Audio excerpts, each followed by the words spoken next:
بسم اللہ الرحمن الرحیم۔ السلام علیکم ناظرین۔ محترم ناظرین، آج ہم بات کریں گے حضرت موسیٰ علیہ السلام کی والدہ کے بارے میں۔ محترم ناظرین، اگر آپ جاننا چاہتے ہیں کہ حضرت موسیٰ علیہ السلام کی والدہ کون تھی اور کہاں سے تھی، اور حضرت موسیٰ علیہ السلام کے پیدائش پر کن مشکلات کا سامنا کیا، تو آپ اس ویڈیو کے ساتھ جڑے رہیں۔ محترم ناظرین، حضرت موسیٰ علیہ السلام کی والدہ حضرت یوحنا علیہ السلام ایک عظیم خاتون تھی جن کے جانب اللہ تعالیٰ نے وحی نازل فرمائی تھی۔ بعض روایات میں آپ کا نام گرامی یوکابد بھی ذکر کیا گیا ہے۔ محترم ناظرین، آپ وہ عظیم ماں تھی جن کے جانب اللہ پاک نے وحی نازل کی۔ اب یہ وحی یا الہام کی کون سی قسم تھی، یہ تو اللہ بہتر جانتا ہے۔ قرآن پاک کی سورۃ طٰہٰ میں اس بات کا ذکر موجود ہے کہ حضرت موسیٰ علیہ السلام کی والدہ پر اللہ تعالیٰ نے الہام کیا تھا۔ آپ کے شوہر اور حضرت موسیٰ علیہ السلام کے والد کا نام عمران تھا۔ آپ نہایت دیندار اور پرہیزگار خاتون تھی۔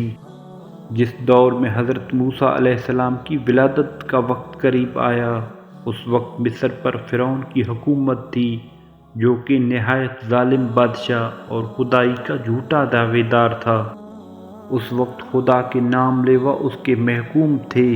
محترم ناظرین، ایک بار اس نے خواب میں دیکھا کہ بیت المقدس کی جانب سے ایک آگ بھڑکی جو مصر کے ہر قبطی کے گھر میں گھس گئی، لیکن بنی اسرائیل کے مکانات اس سے محفوظ رہے۔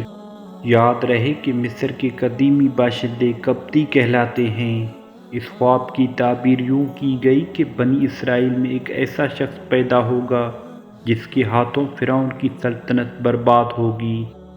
فرعون کے دل پر اس کے کفر کی بنا پر مہر لگ چکی تھی، چنانچہ اس نے ہدایت پانے کے بجائے ہدایت کا راستہ روکنے کی کوشش کی۔ اللہ تعالیٰ نے اپنے کمزور بندوں کے ہاتھوں ہی طاقتور کافروں کا تختہ الٹنا تھا۔ اس بات کی خبر اللہ تعالیٰ نے فرعون کو کر دی کہ وہ اللہ کی معیشت بدل سکتا ہے تو بدلے۔ یقیناً ایسا کوئی نہیں کر سکتا اور نہ ہی فرعون کر سکا۔ محترم ناظرین، اس نے اپنے سلطنت میں ہر سو احکامات جاری کر دیے کہ بنی اسرائیل کے بچوں کی سرکاری طور پر دیکھ بھال کی جائے۔ اگر ان کی لڑکی پیدا ہو تو ان کو کچھ نہ کہا جائے، اگر لڑکا پیدا ہو تو اسے قتل کروایا جائے۔ اسی طرح بنی اسرائیل کے ہزاروں بچے قتل کر دیے گئے۔ ان حالات میں حضرت موسیٰ علیہ السلام دنیا میں تشریف لائے۔ جب حضرت موسیٰ علیہ السلام پیدا ہوئے تو ان کی والدہ کو بھی اس بات کا اندیشہ تھا کہ فرعون ان کے بیٹے کو بھی قتل کرا دے گا۔ اس کے لیے اللہ تعالیٰ نے حضرت موسیٰ علیہ السلام کی والدہ کو الہام کیا۔ سورۃ طٰہٰ میں ارشاد پاک ہے، اور ہم نے تم پر ایک بڑا احسان کیا ہے جب ہم نے تیری ماں کو وہ الہام کیا جو کیا جانا تھا، تو اسے صندوق میں بند کر کے دریا میں ڈال دے تو دریا اسے کنارے سے لے ڈالے گا، اور میرا اور خود اس کا دشمن اسے لے لے گا، اور میں نے اپنی طرف سے خاص محبت تجھ پر ڈال دی تاکہ پرورش میری آنکھوں کے سامنے کی جائے۔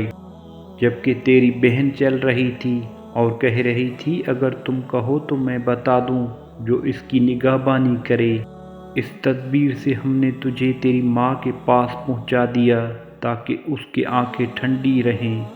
مدرج بالا بیان کردہ آیات سے معلوم ہوتا ہے کہ حضرت موسیٰ علیہ السلام کی والدہ کو اللہ تعالیٰ نے ہدایت فرمائی کہ وہ حضرت موسیٰ علیہ السلام کو پیدا ہوتے ہی قتل سے بچانے کا سامان تیار کرے۔ محترم ناظرین، حافظ ابن کثیر تفسیر کے مطابق حضرت موسیٰ علیہ السلام کی والدہ کو وحی کی گئی کہ وہ ایک صندوق بنا لے اور بچے کو دودھ پلا کر اس میں لٹا کر دریائے نیل میں اس صندوق کو چھوڑ آئے۔ یہ دیکھ کر وہ کلیجہ تھام کر رہ گئی اور اس قدر غمگین تھا کہ صبر کرنا ناممکن تھا، لیکن اللہ تعالیٰ نے ان کے دل کو مضبوط کیا۔ حضرت موسیٰ علیہ السلام کی بہن جو اس وقت نوعمر کی تھی، صندوق کو پانی میں بہتا ہوا دیکھ کر اس کے پیچھے پیچھے چلتی رہی۔ صندوق پانی میں بہتا ہوا فرعون کے محل کے پاس سے گزرا۔ تو وہاں رہنے والے غلاموں کنزیروں نے تجسس میں آ کر اس صندوق کو اٹھا لیا اور صندوق کو حضرت آسیہ زوجہ فرعون کے پاس پیش کیا۔ حضرت آسیہ نے صندوق میں اتنے پیارے سے بچے کو دیکھ کر خوشی کا اظہار کیا۔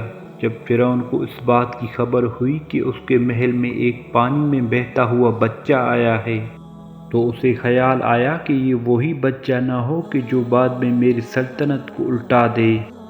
اس بنا پر اس نے بچے کو قتل کا ارادہ کیا، لیکن اللہ تعالیٰ نے اس کو باز رکھا۔ حضرت آسیہ علیہ السلام نے بھی اس عمل کا مخالفت کی۔ محترم ناظرین، حضرت موسیٰ علیہ السلام کو جب محل میں دودھ پلانے کی کوشش کی گئی تو انہوں نے کسی آیا اور کسی دایا کا دودھ نہ پیا۔ اس وقت حضرت موسیٰ علیہ السلام کی بہن بھی قریب تھی۔